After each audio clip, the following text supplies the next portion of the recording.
The night the sky exploded, the Tunguska Event, a ball of fire brighter than the sun, tears across the horizon. Moments later, the earth shakes, windows hundreds of miles away shatter, and a shockwave flattens the forest for as far as the eye can see. But when scientists searched for the impact crater, there was nothing. Only silence, scorched trees, and questions that have never been fully answered. Welcome back to Whispered Chronicles, Echoes of Forgotten Lore. Tonight, we are diving into the mysterious explosion that occurred near Podkamennaya Tunguska River in central Siberia. The event. At dawn on June 30th, 1908, the Siberian sky ripped open. The blast took place over the remote Podkamennaya Tunguska River in central Siberia. Eyewitnesses living in small villages and nomadic camps described seeing a blinding blue-white streak in the sky, followed by a fireball so intense they thought the world was ending. Then came the shockwave. The ground convulsed. People were thrown to the ground. Windows shattered as far as 500 miles away. The force of the explosion is estimated to have been between 10 and 15 megatons of TNT, nearly 1,000 times more powerful than the bomb dropped on Hiroshima. In an instant, over 80 million trees were flattened, radiating outward in a butterfly pattern across more than 800 square miles of forest. But when the smoke cleared, no crater was found. No fragments of rock, only endless devastation and a mystery as wide as the Siberian wilderness itself. Immediate aftermath. In the remote Siberian wilderness, the Ewenki people were among the first to see it. Hunters described a column of fire streaking across the morning sky. One man, Semyon Semenov, remembered looking up and seeing the heavens split open. He later told investigators, "Suddenly, in the north sky, the sky was split in two, and high above the forest, the whole northern part of the sky appeared covered with fire. At that moment, I became so hot that I couldn't bear it, as if my shirt was on fire. Then the sky slammed shut, and a strong thump sounded. I was thrown a few meters. I lost my senses for a moment." Others spoke of a blinding flash, followed by a shockwave that knocked people to the ground. In nearby villages, doors and windows splintered. Herds of reindeer were killed instantly. The sound was said to echo like cannon fire, not once but in a series of rolling blasts that seemed to go on forever. The effects were not confined to Siberia. For weeks afterwards, skies across Europe glowed with a strange silver light. In London, people reported being able to read their newspapers at midnight without a lamp. Observers in Asia noted fiery sunsets, unlike anything they had seen before. It was as if the entire atmosphere had been disturbed. But in 1908, no immediate investigation followed. Russia was in political turmoil, the region was remote, and access was nearly impossible. The shattered forest lay undisturbed for almost 2 decades, silence broken only by the wind moving through millions of toppled trees. Scientific theories and the Kulik expeditions. For years, the devastation of Tunguska remained untouched. No scientists ventured into the wilderness until 1921, when a Russian mineralogist named Leonid Kulik stumbled across reports of the event while working on meteorite studies. Kulik became obsessed with the reports. The descriptions ignited his imagination.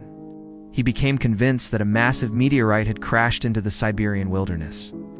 To him, it was a once-in-history chance to study a cosmic impact. He was convinced a massive meteorite had struck Siberia, and he persuaded the Soviet Academy of Sciences to fund an expedition. It took Kulik years to reach the heart of the blast zone. The Siberian taiga was unforgiving.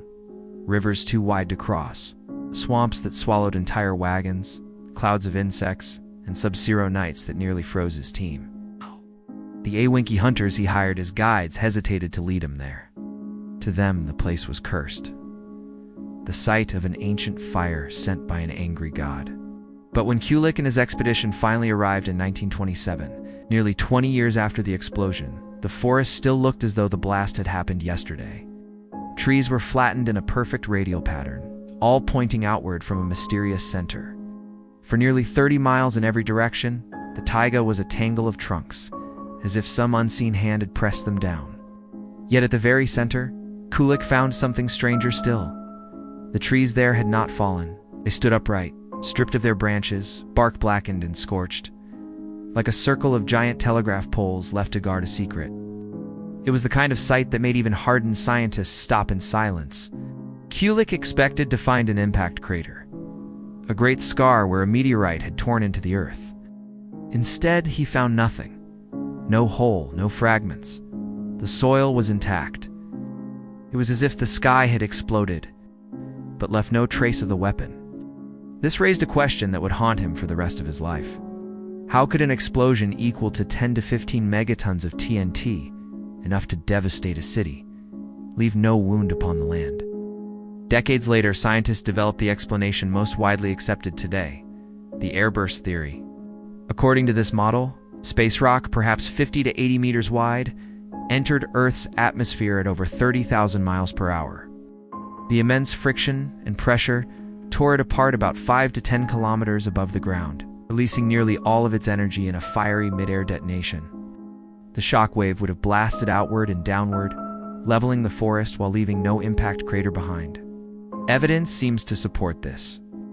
Soil and peat samples from the blast zone contain tiny microscopic spherules rich in nickel and agro, iron, and other elements often associated with meteorites. Triering studies show unusual growth patterns in the years following 1908. That's possibly linked to atmospheric changes after the explosion. And yet, no definitive fragments of the Tunguska object have ever been recovered. No single piece of stone or metal has been found that could silence all doubt. Leonid Kulik died in 1942, still tormented by the enigma. To his final days, he believed the taiga still held the answer, if only someone could find it. The evolving mystery, new theories and evidence. Even 100 years later, the Tunguska mystery hasn't settled into history. Scientists continue to debate and search for clues, and new discoveries sometimes reopen old questions.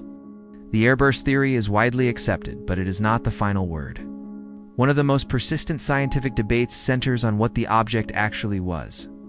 You've heard it called a comet or an asteroid. The lack of a crater has long supported the idea of an icy comet, a frozen ball of dust and ice that would have completely vaporized high above the ground.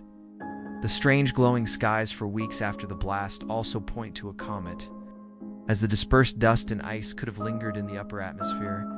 However, the finding of tiny microscopic spherules, rich in nickel and iron and peat samples at the site, strongly suggests a stony asteroid or a meteorite. This led to a new and intriguing hypothesis. Some researchers now believe the Tunguska object was an iron asteroid that approached Earth at a shallow angle. The intense friction of the atmosphere caused it to skim the surface, shedding most of its mass in the devastating airburst, before possibly bouncing back into space. This would explain both the iron fragments and the absence of a large impact crater. And what about that missing crater? For decades, everyone from Kulik onward searched for a hole in the ground and found nothing. But in 1999, a new theory emerged, focused on a tiny, circular lake near the epicenter. Italian scientists who studied the lake proposed that it was, in fact, the long-sought impact crater, a theory that continues to be debated. They found what looked like a buried tree-like object under the lake, and sonar revealed a geological structure resembling an impact site. However, other scientists have challenged this. Sediment analysis suggesting the lake is much older than the year 1908. This ongoing debate shows that the evidence is far from conclusive. The Tunguska event was a powerful wake-up call. Geologists have since discovered that airbursts, mid-air explosions caused by incoming space objects, are more common than we once thought. For example, in 2013, a meteor exploded over Chelyabinsk, Russia, with a force of about 500 kilotons of TNT. Unlike Tunguska, the Chelyabinsk event was captured on countless dashboard cameras, providing a modern, terrifying glimpse of what an atmospheric explosion looks like. It was a stark reminder that while the Tunguska event was remote and ancient, its legacy is very real, very present, and very dangerous. Fringe and speculative theories. Not everyone was satisfied with the airburst explanation. Over the years, Tunguska has inspired theories that stray far from conventional science, each one stranger and, in its own way, more haunting. One of the most enduring is the idea of a UFO crash.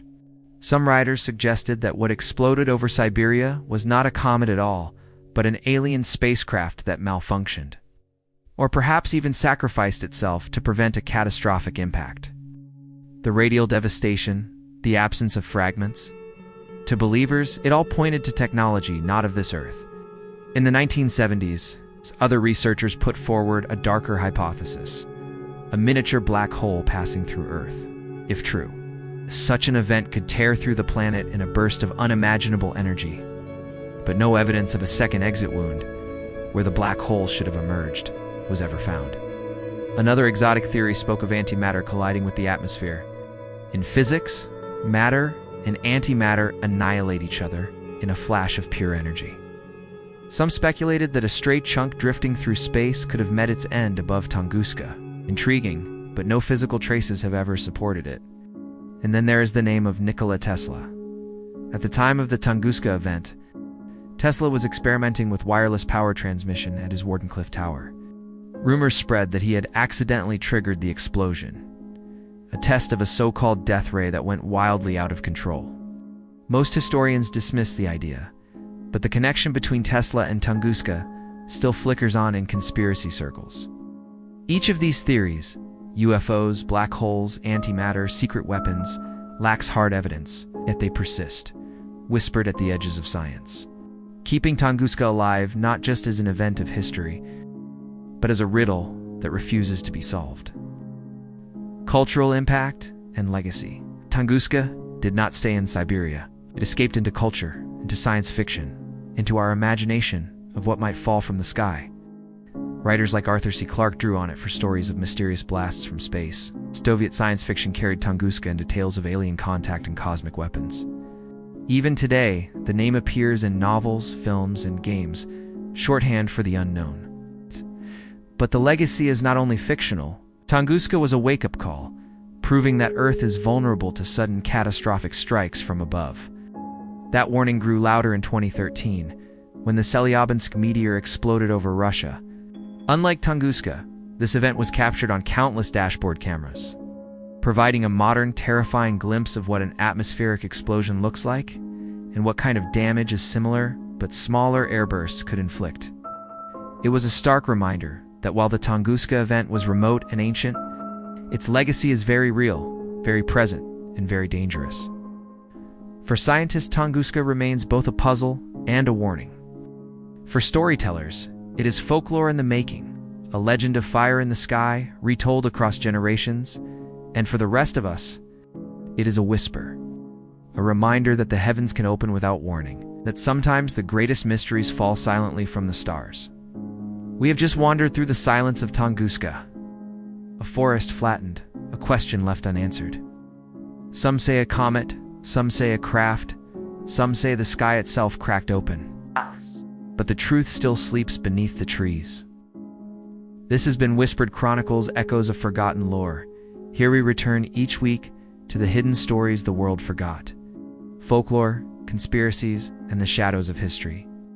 If you are drawn to the mysteries, you are our people.